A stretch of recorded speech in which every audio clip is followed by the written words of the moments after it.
tá de boas. Gente, esse paciente aqui, eu vou contar para vocês a historinha.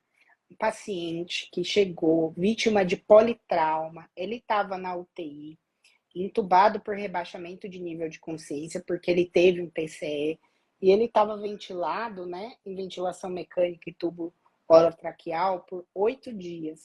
No 8º dia, ele começou a desenvolver muita febre, aumento de secreção, aumento de FI de O2. Então, imagina, o ventilador lá que estava com uma FI de 25%, começou a precisar de uma FI de 50% para garantir uma boa oximetria nesse paciente.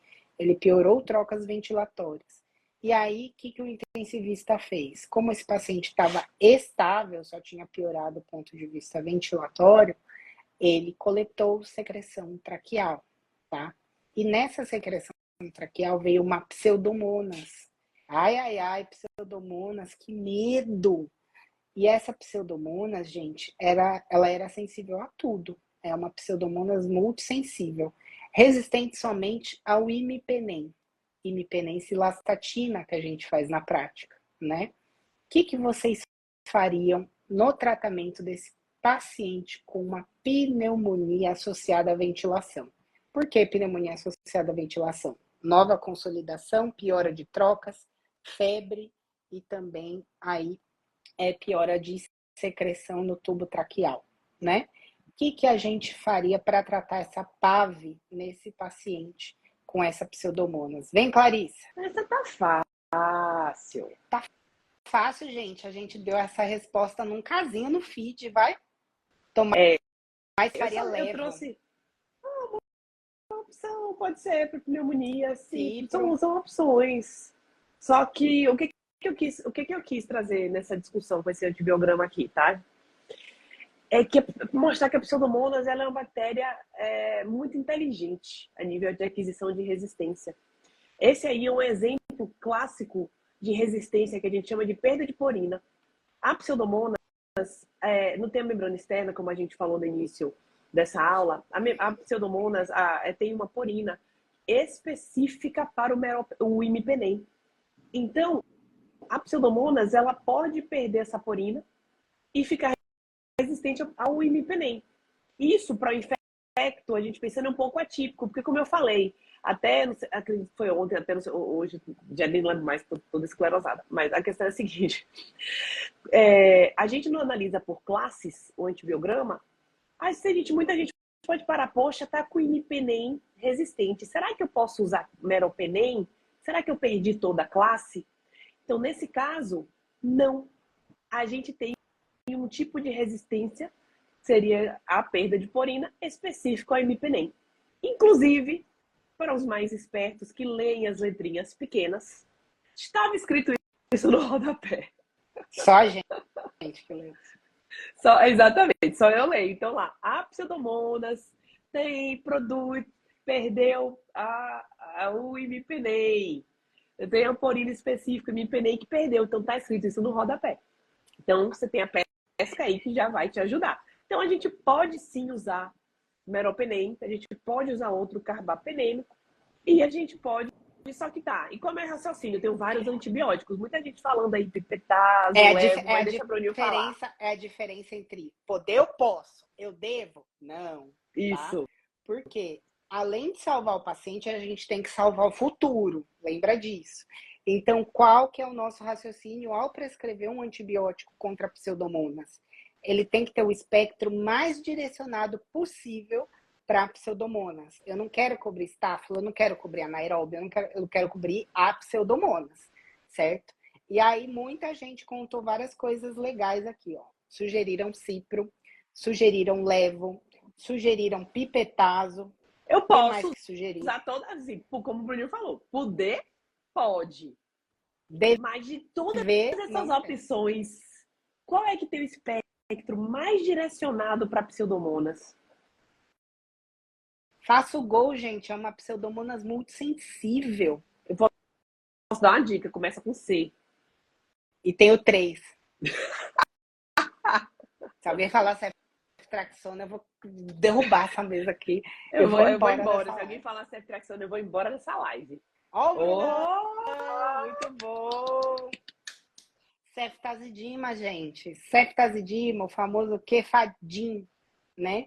Ceftazidima, lembrar, gente, que é uma céfalo de terceira, tem um espectro que é mais para gram negativo, é uma cefalosporina aí de terceira geração com baixa Não cobre atividade para gram pneumococo. positivo, não cobre pneumococo, então para usar para pneumonia adquirida na comunidade, onde há o risco de pneumococo, é uma péssima escolha, mas é uma excelente droga antipseudomonas, tá?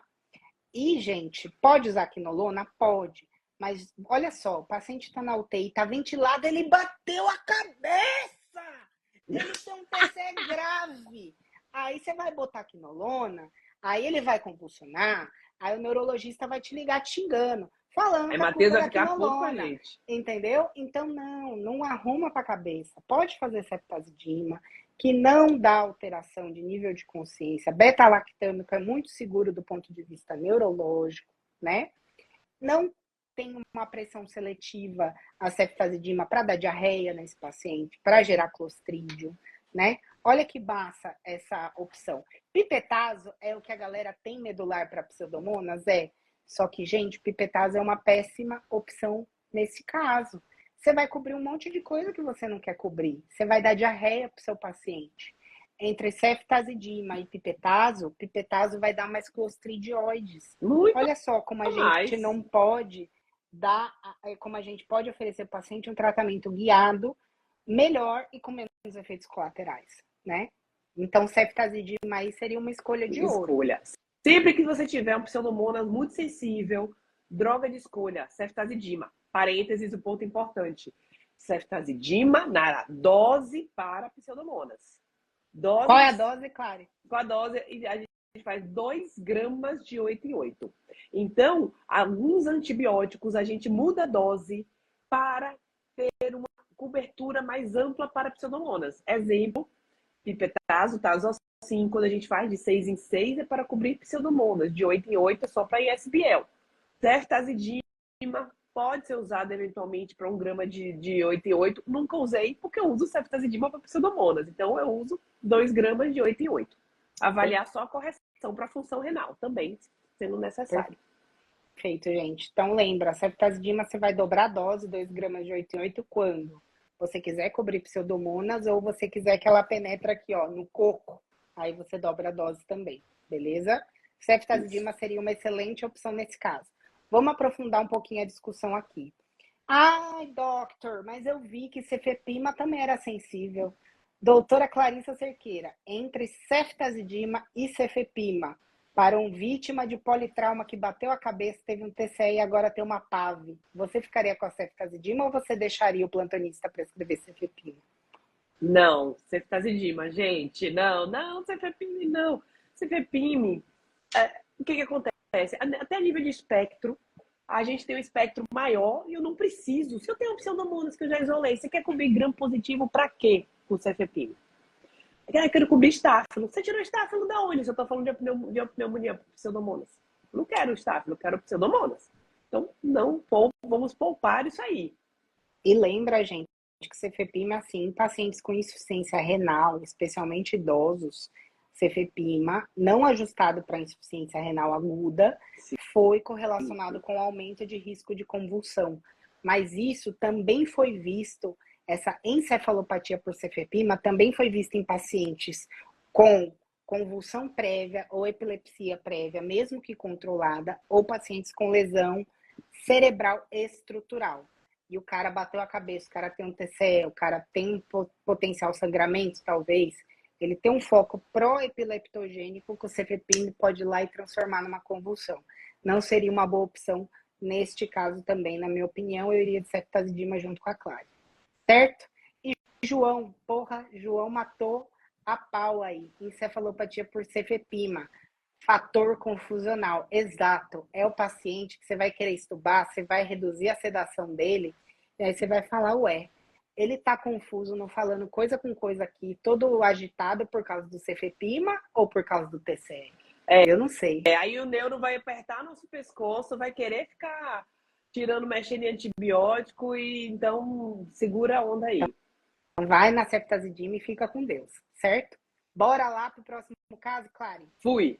A gente tem aqui Olha que massa, esse eu amo, esse eu amo. Olha, a gente tem uma Pseudomonas aeruginosa.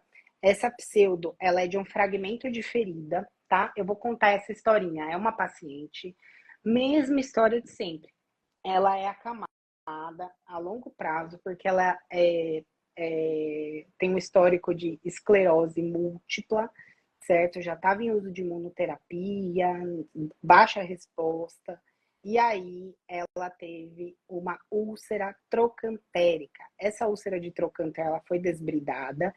E esse fragmento de ferida não é ferida que está lá no contato com o meio ambiente, não, viu, gente? Senão a gente jogava no lixo.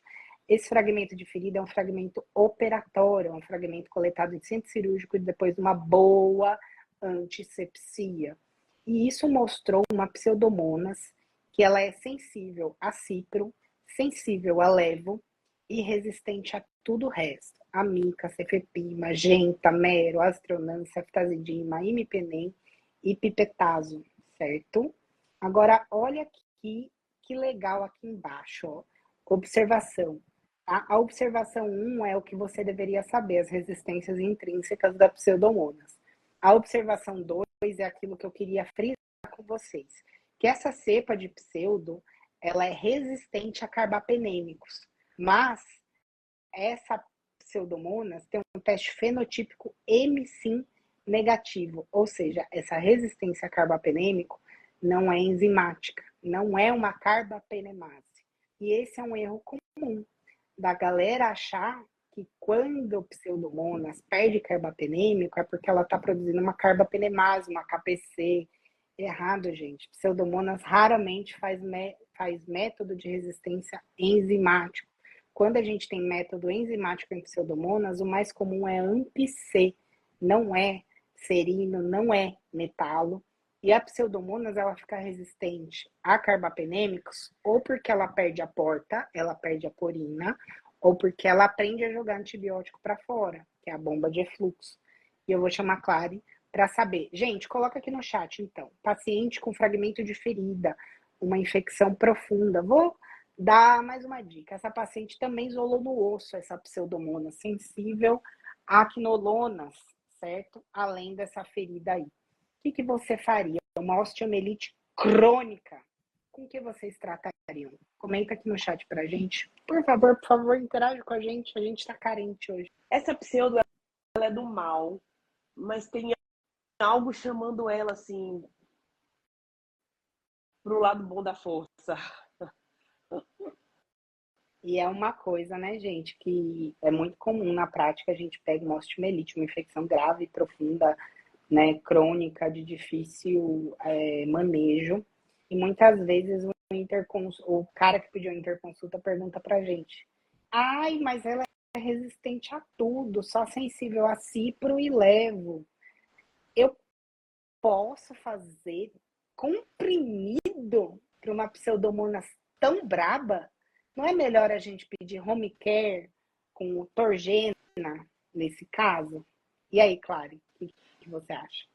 Aí até lá eu já morri 2 vezes, gente. O que que acontece? Ó, as quinolonas são antibióticos com excelente biodisponibilidade. O oral é igual ao venoso.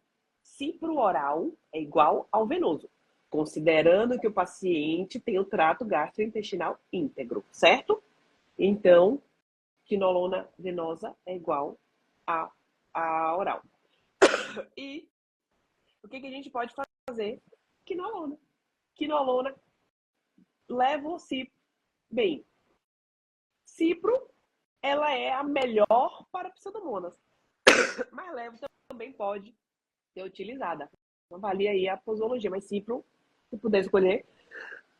Meu Deus, engasguei aqui. Gente, vamos dar uma leva para cá. Eu preciso de uma... Quer tomar uma água, amiga? Meu Deus. Tomar água aqui. Toma uma aguinha. Descarga posterior essa hora, gente, é quando começa a gotejar. É quando começa a bater ali na prega vocal. Gente, olha que legal a galera falando aqui, que dá para deixar. A gente pode deixar cipro, a gente pode deixar levo, certo? A gente pode deixar quinolonas, que tem uma boa ação anti-pseudomonas. Mas entre cipro e levo, se o paciente tem uma posologia que ele consegue guiar de 8 em 8 horas, já dei a resposta. A gente faria cipro, que é um pouquinho melhor para pseudomonas do que a levo, né? Que a levo a gente guardaria aí para algumas outras situações, quando a gente quer cobrir gram positivo também, que não é tanto o caso da cipro. Gente, cipro vocês conhecem de 12 em 12, né? Que é aquela dose de E. coli para tratar ITU, tarará. Sabia que para pseudomonas a gente usa uma dose um pouquinho maior? Conta aqui um pouquinho para a gente, Clara. Você sabe que tem gente que me xinga por conta disso? Aí errou a prescrição, burra, né? Manda de volta. Essa infecto, não sabe nada de antibiótico, errou a prescrição de cipro. Gente, cipro para pseudo, a gente faz em geral dose mais alta, tá? Então é cipro de 8 em 8 horas. Então lembra disso aí. A gente não tá surtado, não. É essa dose mesmo, tá? E entre cipro, tudo que o Bruninho falou, entre cipro e levo. Agora, sabe outra coisa importante que pode mudar a sua prescrição? É se você tá no SUS ou não, porque em geral é mais fácil você achar cipro no SUS do que levo. Então, se você é mais fácil você achar no postinho o cipro, então assim, você acaba prescrevendo o cipro, que é mais fácil. Lembrando que, aí o Bruno até falou, ainda mais osso, que a gente precisa também de um nível maior, mais alto da medicação. Então, pseudomonas em osso, cipro de 8 em 8, tá? Em algumas referências, maridos, o meu fone acabou a bateria, a gente tá falando demais. A gente tá falando demais. Foi Tá o me seu ou foi ouvindo? o meu? O meu acabou a bateria, mas aqui, o que é que acontece? Então, cipro para pseudo, a gente faz de 8 em 8 horas, tá? Então, reforçando aqui a dose. E por conta da bactéria, a gente faz esse ajuste de dose. Então, outros micro-organismos, a gente faz de 12 em 12, mas cipro de 8 em 8. Perfeito, gente. Vamos pro próximo casinho, Clary? Pra gente Vambora, terminar senão a hoje. gente não acaba hoje. Meu fone acabou a bateria, como a gente fala. Clary, mas a sua sorte é que é o último caso. Eu vou Então, botar aqui pra gente arrematar e fechar com chave de ouro fechou. essa segunda discussão do antibiograma do zero. Até daqui a pouco, amiga. Pseudomonas aeruginosa em urina. Urina. Essa paciente, gente, é uma idosa de 80 anos, obesa, ela tem bexiga de esforço, ela tem um mecanismo ali de retenção vesical, porque ela tem um mioma também. E ela chegou com realmente sintomas de cistite, sabe? Não era frescura, ela tinha disúria, polaciúria, dor embaixo do ventre, tá? Tinha piúria, né, franca no sumário de urina. E o sumário dessa senhorinha mostrou uma pseudomonas que é sensível a... Ups, não tem. Sensível a nada. Não dá pra dar nada. E agora? É resistente a tudo, a mica, cefepime, cipro, imipenem, meropenem, astreonam, ceftazidima, gentamicina, levo, nem vivetazo, que salva todo mundo, daria conta dessa pseudo, né? Agora, veja só lá embaixo, olha só as letrinhas. Observação, é uma cepa resistente a carbapenêmicos, com teste fenotípico M5 positivo, certo? Então, ela é M5 positiva, então ela produz carbapenemase. Mas, gente, usem a sua criatividade. Pensem na hipótese diagnóstica dessa paciente, tá? Ela tem uma cistite, ela tem disúria, polaciúria, dor embaixo do ventre, certo? Nem tudo que é possível utilizar é testado. Atenção, vou repetir, nem tudo que é possível é testado. Pensem numa droga para tratar cistite que cubra pseudomonas e que não tenha sido testada. Eu vou chamar a Clarissa aqui de volta. Adorei você chegando perto assim. Ai, gente, morro. Para tudo. Deixa eu fazer um parênteses antes, para falar da importância das letrinhas. A pseudo, que a gente já discutiu aqui, ela pode ficar resistente aos carbapenêmicos por produção de enzima ou não. Então, são as letrinhas pequenas que vão falar para você se eu posso usar, poderia avaliar usar o inibidor de carbapenemase ou não, tá? Mas tem antibiótico que não foi testado, porque o teste, em geral, a gente faz microdiluição para fazer avaliar de forma melhor a sensibilidade desse teste, tá? Mas, assim, já temos o que as pessoas vêm respondendo aqui. Eu vi que moxi seria moxifloxacino. Moxi, se for moxifloxacino, é uma quinolona. A gente amplia o espectro das quinolonas para anaeróbios, mas não cobre pseudomonas. Então, tem essa questão. Senta e Moxi chora. não pode usar em nenhuma pseudomonas, nem se for sensível à quinolona, porque tem baixa atividade contra pseudo, tá? A quinolona que não é para usar para pseudo. Não usa. Quinolona é cipro e levo. Tem uma nova aí, mas eu não vou entrar nesse detalhe. Aí o que a gente mais tem aqui? Fosfomicina. Fosfomicina também a gente não tem para pseudomonas, tá? É resistente, então a gente não pode usar fosfomicina. Nesse caso, então, o que a gente tem? A não mica. testou A mica é fósforo, resistente. Amiga. Testou, a mica é resistente. Ô, Clary, esse caso não testou fósforo. Mas, em geral, as pseudomonas são resistentes à fosfomicina. Pelo é um gene de resistência à fosfomicina. Em geral, os pseudo, Klebsiella também. Em geral, a gente usa a fosfomicina só para E. coli. Tanto é que outras bactérias não têm padrão. Não tem padrão protocolar o teste de sensibilidade bem definido para fazer esse teste para outras bactérias. Então, a gente só vai achar fosfomicina em amostra de urina e E. coli. Perfeito. Aí, só que e aí? O que faltou? Aí tá quase certo. Poli B foi na trave, quase, mas chegou perto. Quase. Seria colistina. Mas, a gente como infecto ligaria para o laboratório e fala, faça microdiluição para polimixinas. Aí, das polimixinas, classe polimixinas, a gente usa na prática poli-B e poli-E. Poli-E é conhecida como colistina. E a colistina, a gente só usa, Clarissa falando, para via urinária. Eu só uso para via urinária, o resto, poli-B, certo? Lembrar, gente, então, que a poli-E, ela é bem mais excretada pela urina do que a poli-B. Logo, a poli-E, famosa colistina, ela é sempre preferencial para infecções do trato urinário. Quando você compara poli-B e poli-E para infecção do trato urinário, os pacientes que utilizam colistina morrem muito menos e têm menos complicação e eles têm maior cura microbiológica, certo? Olha só, no meu serviço não tem colistina. Você sabe que, em geral, os serviços escolhem uma das polimixinas para padronizar. Não é todo lugar que tem. Então, isso é muito ruim. Então, num lugar que não tem como, eu tenho que fazer alguma coisa. Você faz o que você tem, certo? Mas você tem uma possibilidade de escolher, de conseguir compra, pedir para a farmácia, ir atrás dessa medicação, trocar. Tem muita gente que faz troca, um serviço troca com o outro. Você dá o seu jeito, mas inicia o que você tem.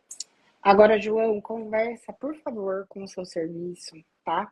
Eu não sei se você trabalha no SUS, eu não sei se você trabalha no privado, mas colistina é uma droga extremamente barata para padronizar, tá? É um dos antibióticos que antes era caro, agora é baratíssimo. É preço, assim, de melão da feira, né? Vale a pena você ter algumas ampolas, especialmente para esses casos, né, de infecção urinária, onde a gente vai ter uma alta concentração urinária de uma droga excelente para a urina, né?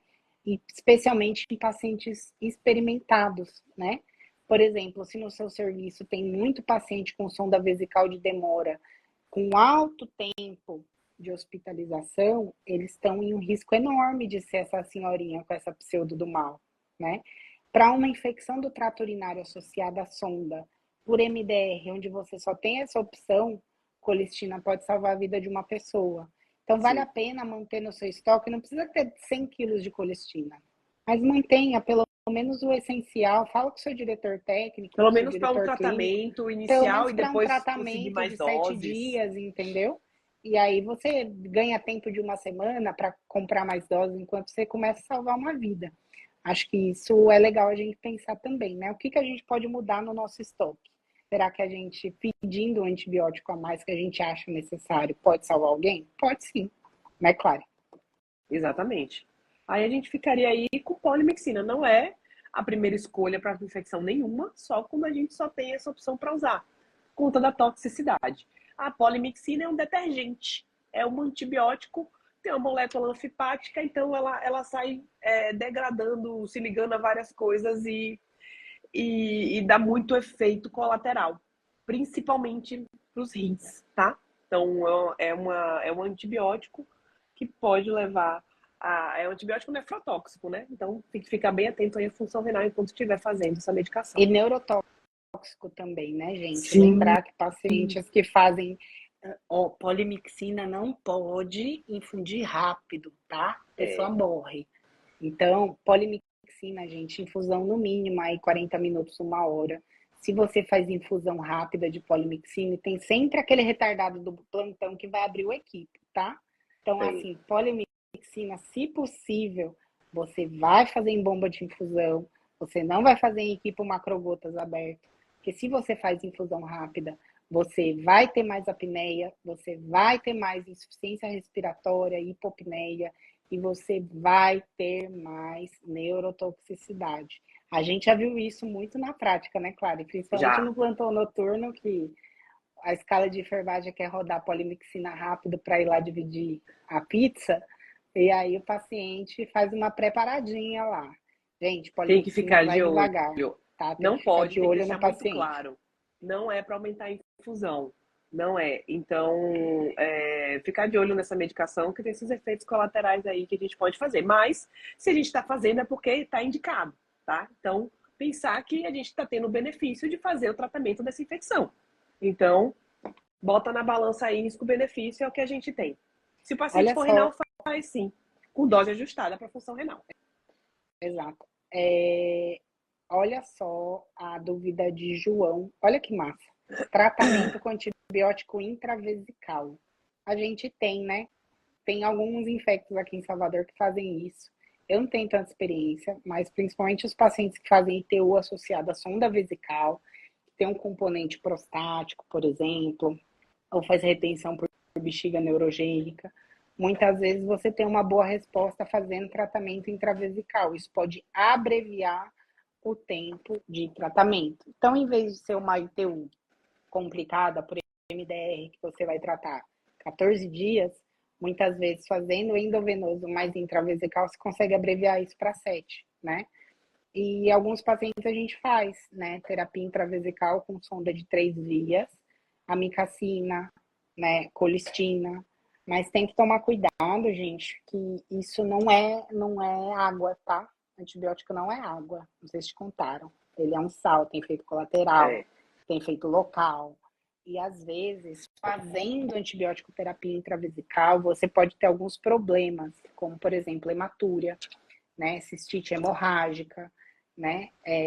Dor intensa. Então, vai com calma, que nem tudo são flores. Isso até confunde, né, os sintomas, porque o paciente está com disúria, vai ter disúria, melhorou, não melhorou, está com antibiótico lá, você vai coletar cultura, não vai crescer, também está com antibiótico, então assim, dá uma falseada, tá?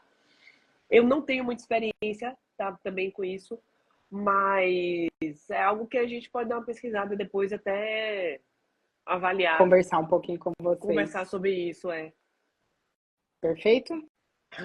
Gente, acabamos o antibiograma do zero. Falamos pra caramba hoje. Mas a gente tá muito feliz com a presença de todos vocês. Aos 26 guerreiros que ficaram aqui no final com a gente, nosso muito obrigado. Nosso respeito por vocês, sim, por estarem aqui 7h30 da noite, querendo aprender sobre antibióticos. E a gente sabe que vocês não fazem isso apenas por vocês.